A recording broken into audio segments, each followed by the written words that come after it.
Before I proceed, I would like to invite one of our students in the madrasa to convey some Quran for us, inshallah. Jazakallah khairan.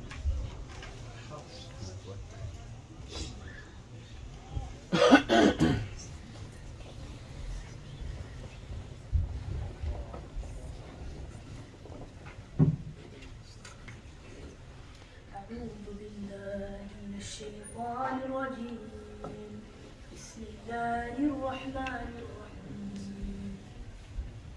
طه ما أنزلنا عليك القرآن لتشقى إلا تذكرة لمن يخشى تنزيلا ممن خلق الأرض والسماوات العلى الرحمن على العرش استوى له ما في السماوات وما في الأرض وما بينهما وما تحت الثرى وإن تجهر بالقول فإنه يعلم السر وأخفى الله لا إله إلا هو له الأسماء الحسنى وهل أتاك حديث موسى إذ رأى نارا فقال لأهلهم كثوا إني آنست نارا لعلي آتيكم منها بقبس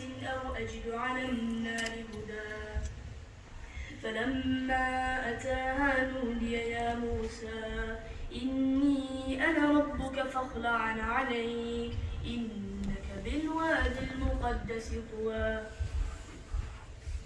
ما شاء الله ما شاء الله ما شاء الله.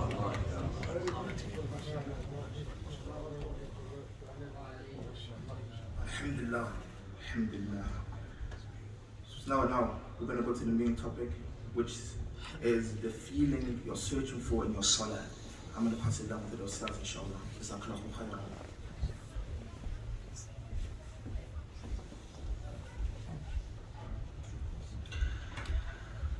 بسم الله الرحمن الرحيم. الحمد لله رب العالمين الرحمن الرحيم مالك يوم الدين وأشهد أن لا إله إلا الله وحده لا شريك له ولي الصالحين وأشهد أن محمدا عبده ورسوله الداعي إلى صراط مستقيم صلى الله وسلم وبارك عليه وعلى آله وصحبه ومن سار على نهجه واقتفى أثره إلى يوم الدين. أما بعد. السلام عليكم ورحمة الله وبركاته. After praising Allah Tabaraka wa Ta'ala and sending salutations upon the Messenger Muhammad alayhi salatu wasalam, Alhamdulillah that Allah Tabaraka wa Ta'ala has allowed us to reach this blessed month of Ramadan. And we ask Allah Tabaraka wa Ta'ala, just like He allowed us to reach the beginning of Ramadan, that He allows us to reach the end of Ramadan. And we ask Allah Tabaraka wa Ta'ala to accept our deeds. And we ask Allah Tabaraka wa Ta'ala to forgive our sins. And we ask Allah Tabaraka wa Ta'ala to make us from those who are successful in this blessed month of Ramadan. And we ask Allah Tabaraka wa Ta'ala to aid us and assist us in doing all that which pleases Him. And we ask Allah Tabaraka wa Ta'ala to make us from those who attain Laylatul Qadr Iman wa ihtisaba. And we ask Allah Tabaraka wa Ta'ala to make us from those who enjoy doing these acts of worship that please Him Jalla wa Ala innahu jawadun kareem. Ayyuha al-ikhwatu wal akhawat. Enjoyment in worship. Perhaps we've never asked ourselves, how can I find that enjoyment in worship? How can I look forward to this act of worship? How can I find this extremely enjoyable that I don't want to do anything else? We find certain narrations from those who came before us, from the Sahaba radiallahu anhum, and those who were righteous who came after them, that they would spend long hours in ibadah because they enjoyed it. How can I also attain that enjoyment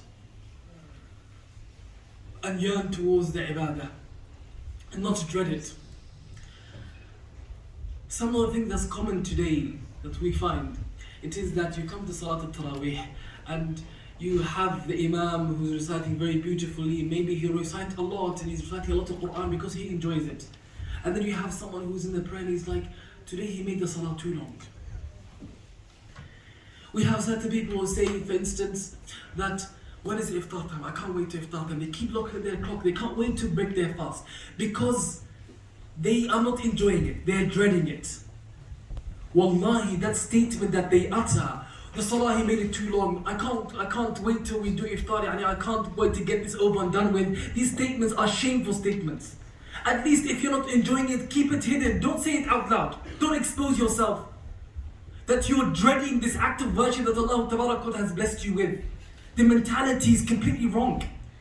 You got it awfully wrong. And with that mentality, you never shall attain the sweetness of worship. If you found it difficult, okay, keep it quiet and just avoid it. It's a voluntary act of worship, Tarawih. Right? Go elsewhere where we recite less. But for you to say that today he made it too long, and also what they say is long is not long. He recited one page in his rak'ah. That's not long. He finds one page too much.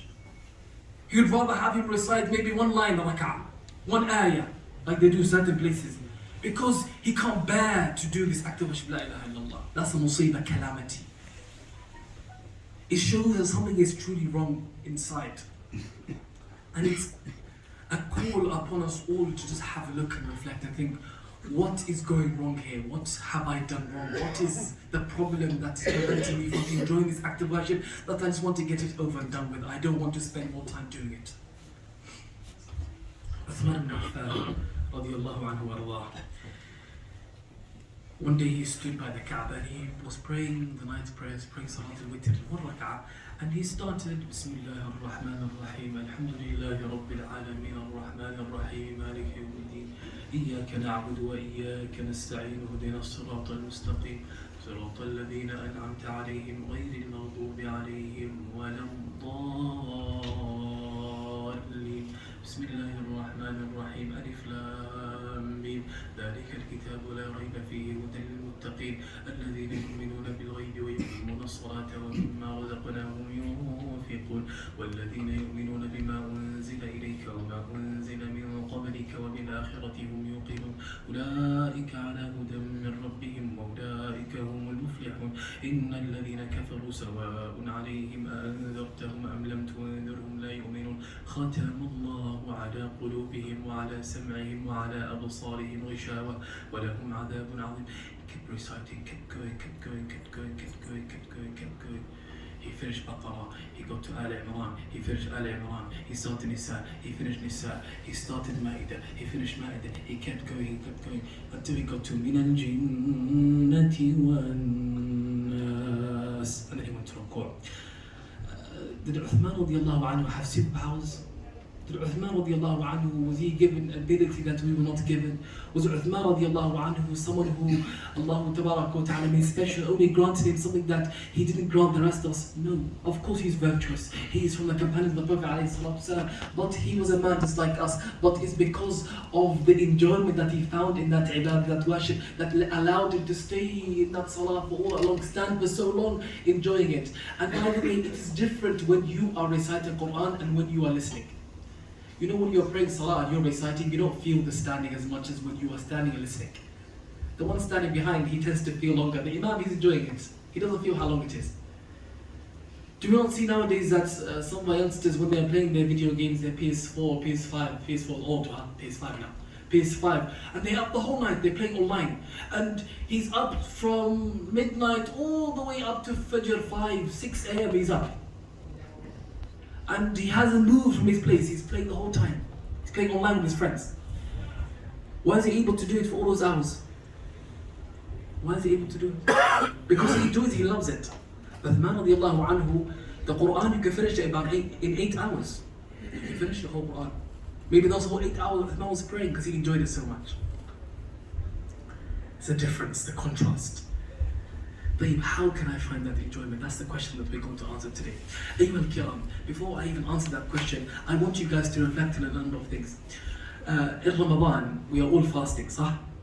Okay, whilst you're fasting in Ramadan, when you're at home, alone, and nobody can see you, and the kitchen is available, there's plenty of food in the fridge, and there's so much food, from maybe yesterday's iftar, so many things, you have all the desserts, and all the fruits, and all the different foods that you desire, that you love, and that you look forward to.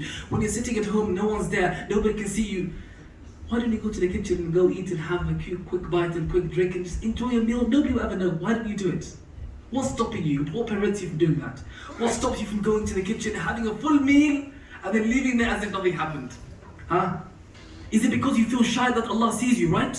You feel shy that Allah Ta'ala sees you. That is one of the strangest things that I find. very strange. That every single one of us here, they refrain from going to the kitchen and eating when nobody can see them. It's very strange. Subhanallah. Food and drink, halal or haram? Halal, right?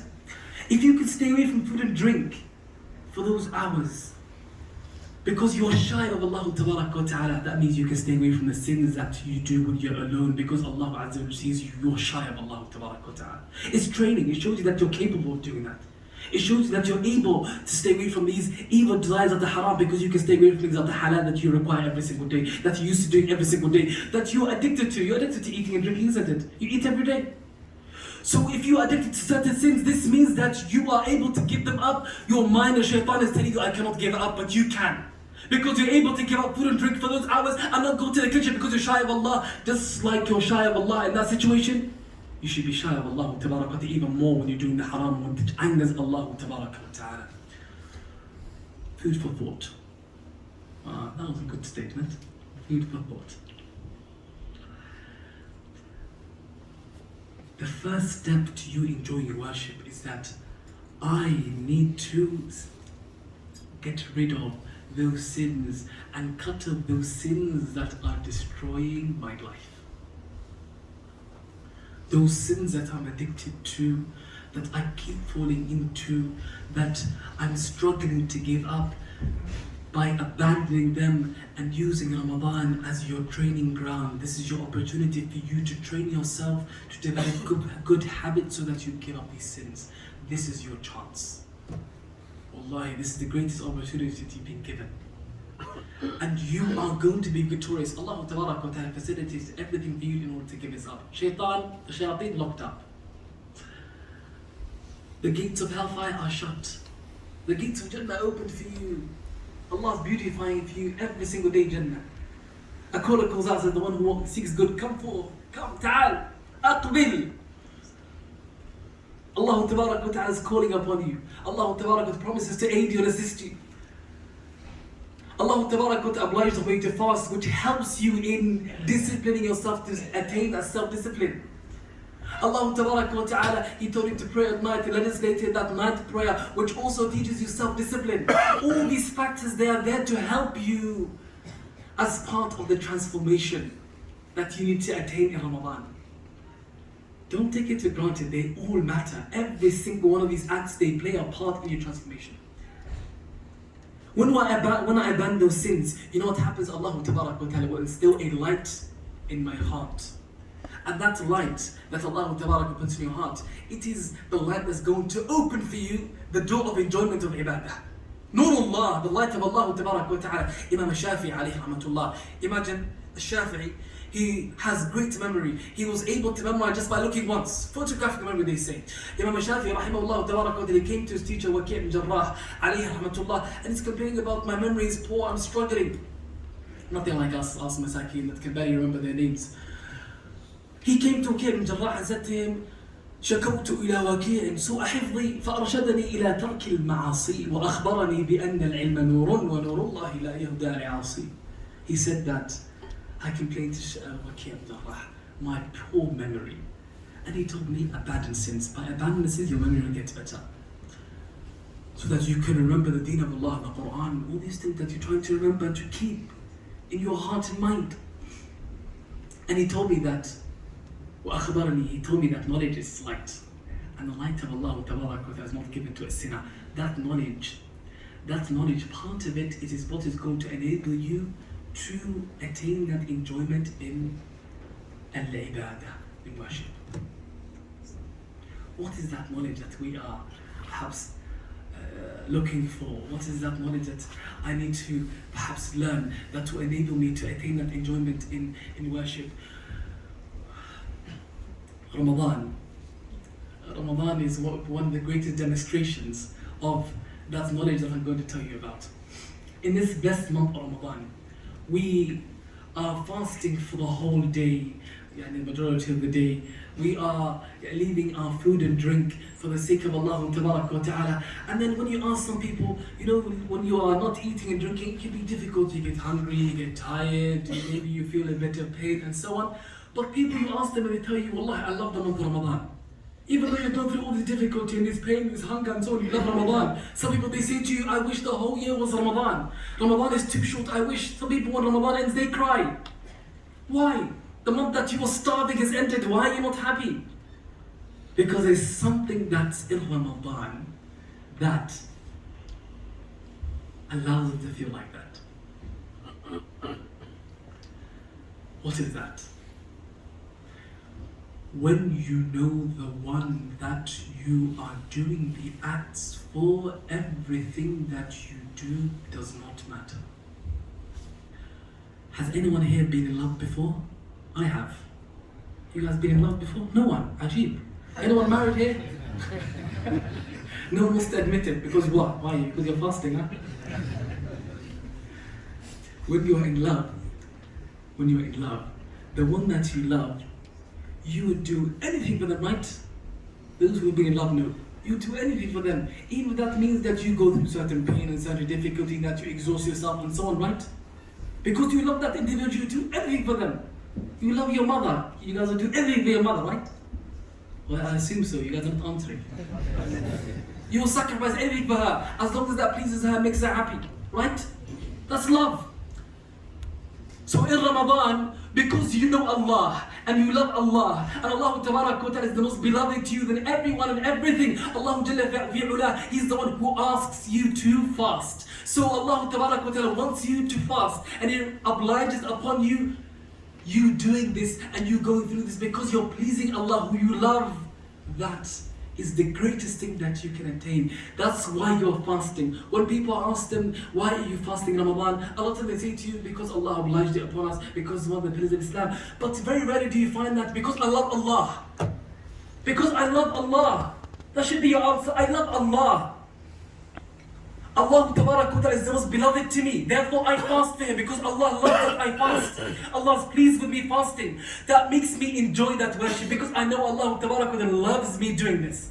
And by me doing what Allah loves, I'm going to attain the love of Allah Ta'ala. And when I attain the love of Allah Ta'ala, Allah Ta'ala will bless me in this life and the hereafter. And Allah Ta'ala will make His worship easier for me. And Allah Ta'ala facilitate all goodness for me. And Allah Ta'ala will protect me from all evil. And Allah Ta'ala will protect me from His punishment in the hereafter. And Allah Ta'ala, He will make me beloved to the creation of Allah Azza wa Jal. And Allah Ta'ala, He will mention me in the heavens and praise me. And Allah Ta'ala will assist me and aid me in all that which pleases Him. Rather, He'll guide me to Jalla fi'ula. That's the love of Allah. Do you know what it means when Allah loves you?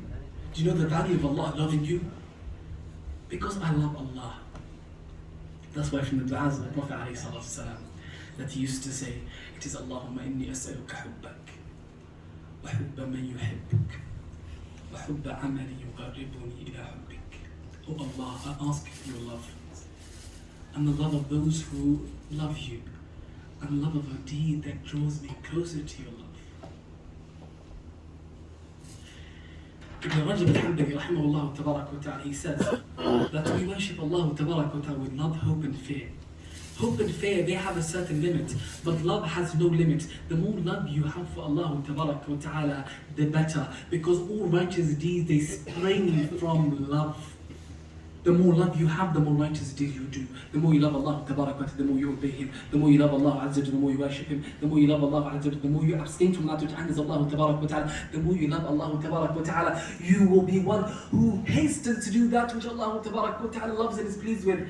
That is what I need to do. How do I attain that love of Allah? How do I increase myself in the love of Allah Tabarak wa Ta'ala? I need to know Allah Azza wa Jal. Wallahi ayyuha al-kiram, Allah Tabarak wa Ta'ala makes us Himself more beloved to us. يتحبب إلينا يتودد إلينا. Allah Tabarak wa Ta'ala, He makes Himself beloved to us Jalla fi'ula, by telling us about His blessings, by granting us all the blessings that we have. Allah Tabarak wa Ta'ala, He blesses us without even us deserving it. We are sinning, we are disobeying Allah Tabarak wa Ta'ala, we anger Allah Azza wa Jal. And Allah Azza wa Jalla, He continues to bless us. Imagine that all the sins that we did and all the acts of disobedience that we did, that Allah Ta'ala immediately He treated us with His justice. Because if Allah treated us with His justice and He dealt with us with His justice, we would not survive, because we will be punished immediately. We will not be on the face of this earth. وَلَوْ يُؤَاخِذُ اللَّهُ النَّاسِ.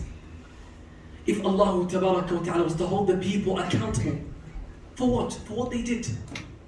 ما ترك, Allah will not leave on the face of this earth anyone. ولكن يؤخرهم إلى أجل مسمى. But Allah leaves them for a later day, يوم القيامة. Allah Tabarak wa Ta'ala, I want every single one of you now to take a deep breath in. Inhale. Don't exhale until I tell you how. Exhale. Imagine you had to think about the breathing when you wanted to breathe. Imagine you had to think about that. Have you ever thought about that? I know for sure that I'll forget and I'll suffocate. Allah Tabarak wa Ta'ala made your body naturally, it inhales and exhales. When you're sleeping, you do the same thing. It's from the ni'mah of Allah Tabarak wa Ta'ala we take for granted. An old man, he was approached, Bedouin man, and he was asked, how are you? Kif halak? You know, he responded, he said, Alhamdulillah, ana bi khair, ma dam al-hawa bi balash. He said, I'm fine as long as the oxygen is free. That person, look, he realizes the blessings of Allah Ta'ala that we take for granted. Imagine you have to pay for the oxygen. Some of us could not be able to afford it, like you can't afford some of the bills that we have now. The gas and electricity are very expensive, right? The energy bills. Imagine just like that, they charge you for oxygen. You had to pay for oxygen. So a lot of us will not be here today. I'm miskeen, I wouldn't be able to afford it. But Allah Ta'ala, He grants you that again and again. You can't even see it to the naked eye, but Allah Ta'ala blesses you with these ni'mas that you don't even see.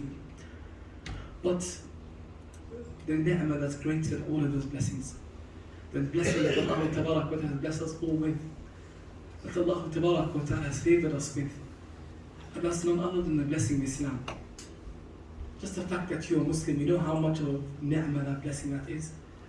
That Allah Ta'ala chose you from all His slaves, and He chose you to be a Muslim. Do you know what that means? Have we shown gratitude to Allah Ta'ala for that blessing? I could have been one who is misguided, who does not know Allah Ta'ala, does not prostrate to Allah a single prostration, does not know the path of Allah Ta'ala, completely astray, but Allah Ta'ala allowed me to be born in Islam. The majority of us were born Muslim. Without us even looking for it or seeking for Islam, it came to us. What have I done to deserve that blessing? The Prophet ﷺ, he says in hadith, Inna Allah yu'ti dunya man yuhibbu man la yuhib, that Allah grants worldly matters to those that He loves and those He does not love. Wa inna Allah la yu'ti ad-dina illa man ahab. But Allah Azza wa Jalla does not grant deen, religiosity, iman, Islam, except to those that He loves. Just the fact that Allah Ta'ala granted you Islam, it's a sign that Allah Ta'ala loves you. Allahu Akbar. Alhamdulillah. Alhamdulillah. Islam.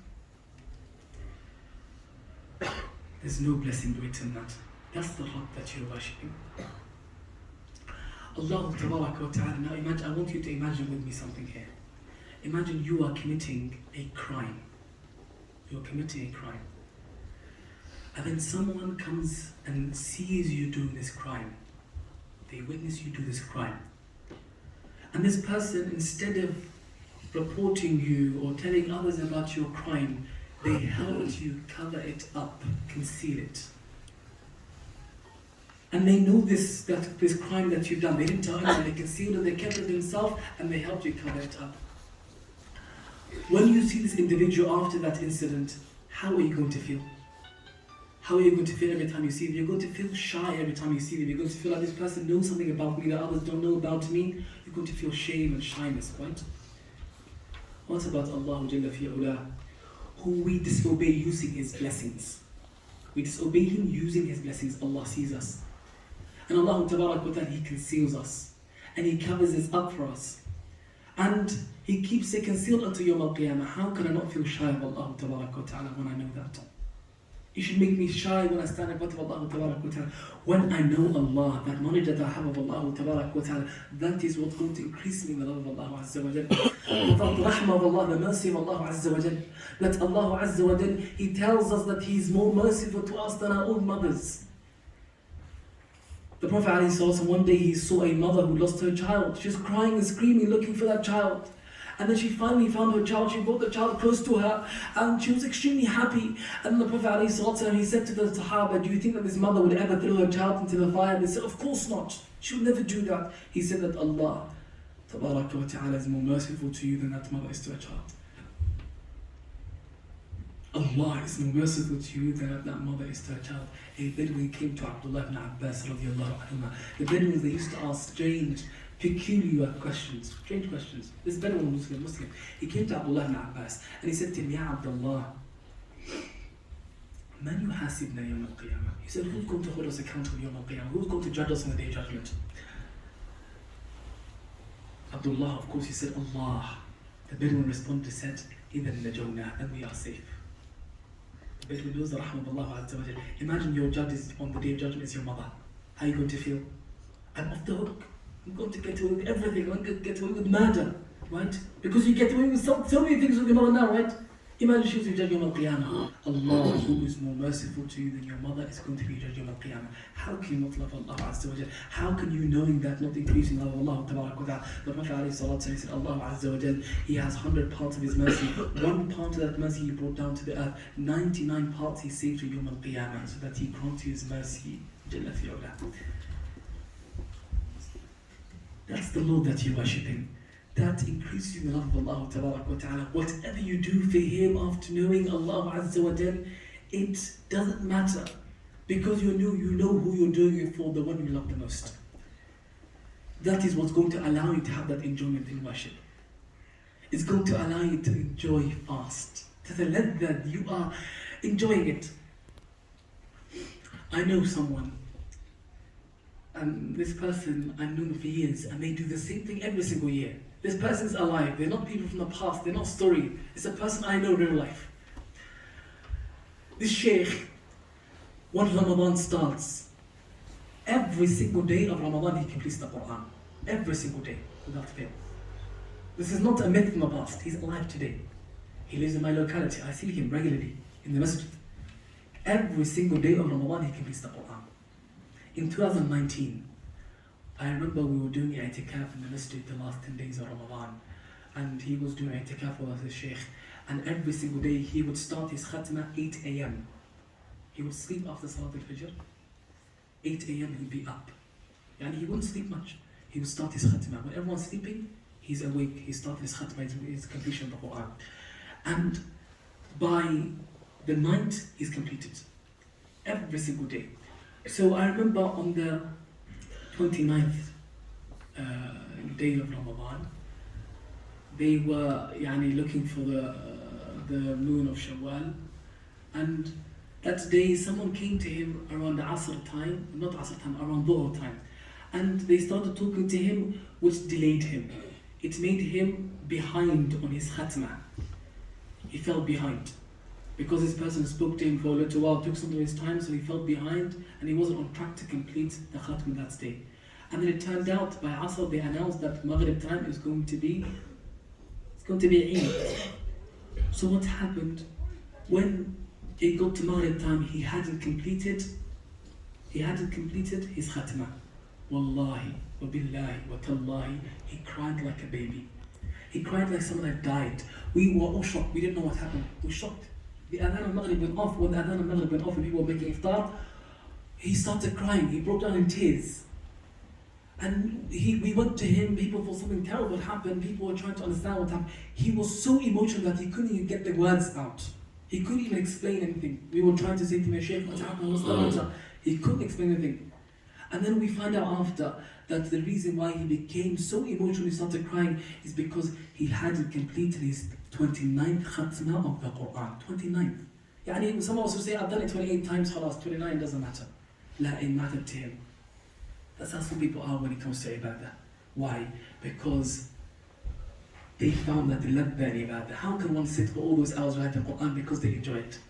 And this sheikh, by the way, he's not hafiz of the Quran. That's one thing that, because some people may say, oh, it's easier to recite the Quran when you're hafiz. He's not hafiz. He told that to me himself. He's not hafiz. He knows the Quran, he recites the Quran, he's very familiar with the Quran, but he recites from the Mus'haf. He has a Mus'haf out, reciting the Quran, sitting in front of the Mus'haf. That's sometimes a lot more difficult than reciting it from memory. to sit for so long to recite the Quran from the Mus'haf. They sit in a position for a very long time.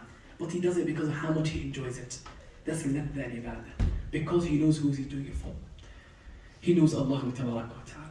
He knows that Allah Tabaraka wa Ta'ala, He's the one who loves this, that you recite His speech, He understands the speech of Allah Tabaraka wa Ta'ala. He's enjoying every single moment of it. And that's why Uthman radiallahu anhu warda, he said, لَوْ طَهُرَتْ قُلُوبُنَا لَمَا شَبِعَتْ مِنْ كَلَامِ رَبِّنَا.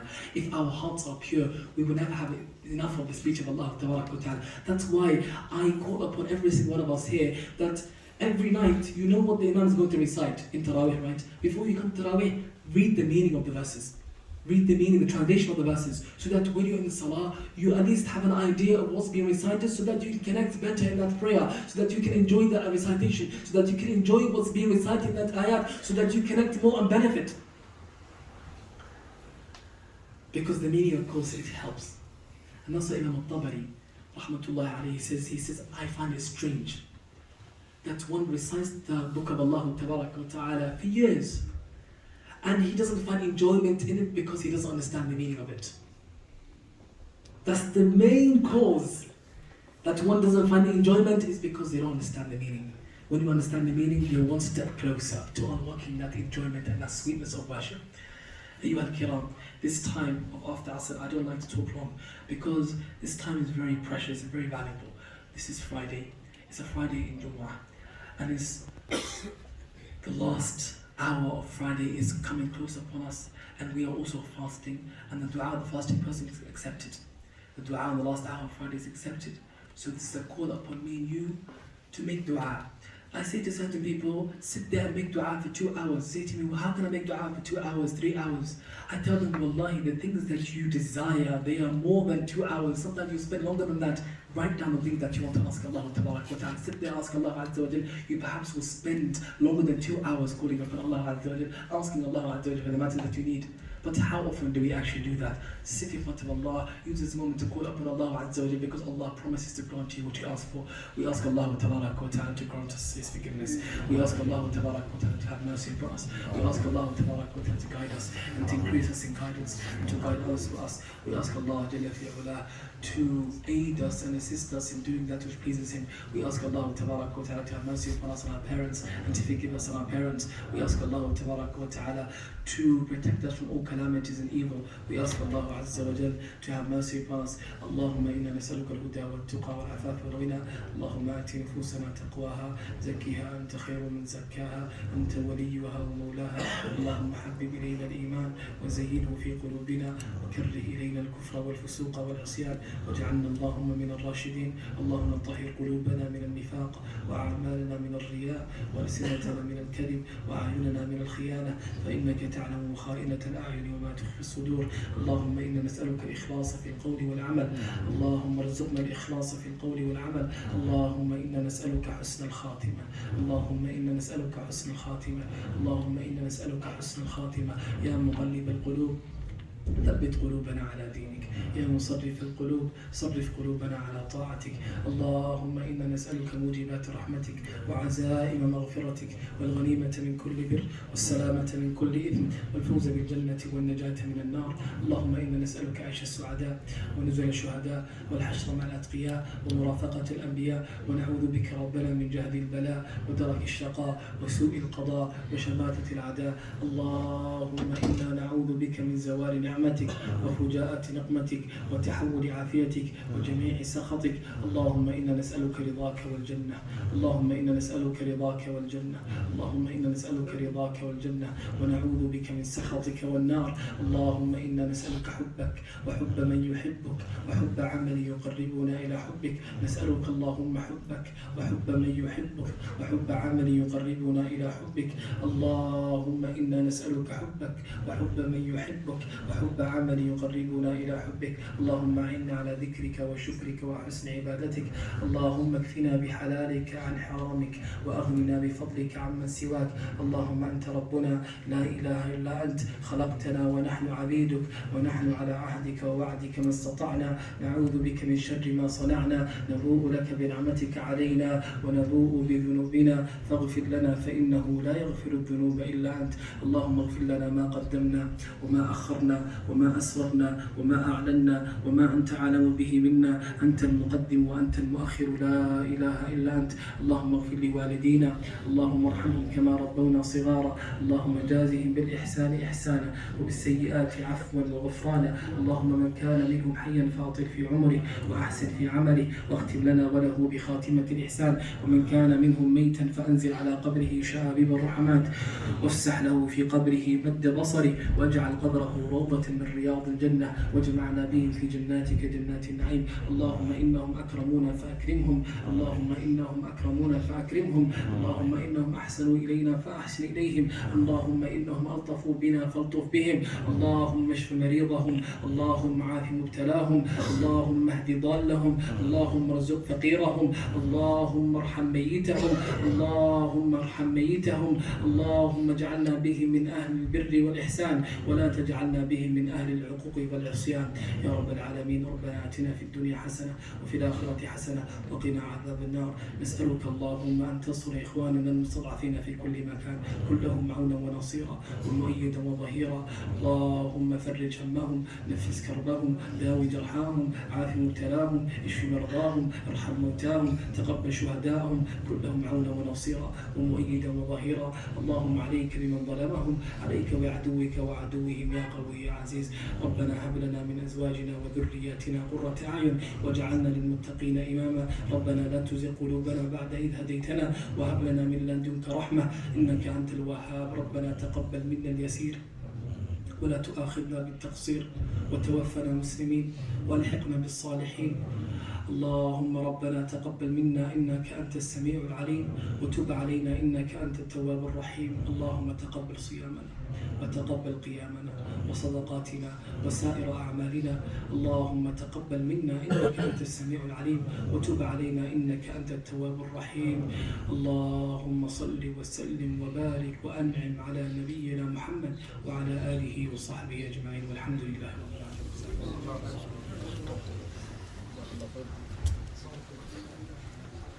I would like to say Jazakallah khairan to the Shaykh and Jazakallah khairan to every single person who attended the lecture. I hope you find it beneficial and act upon this knowledge, inshallah.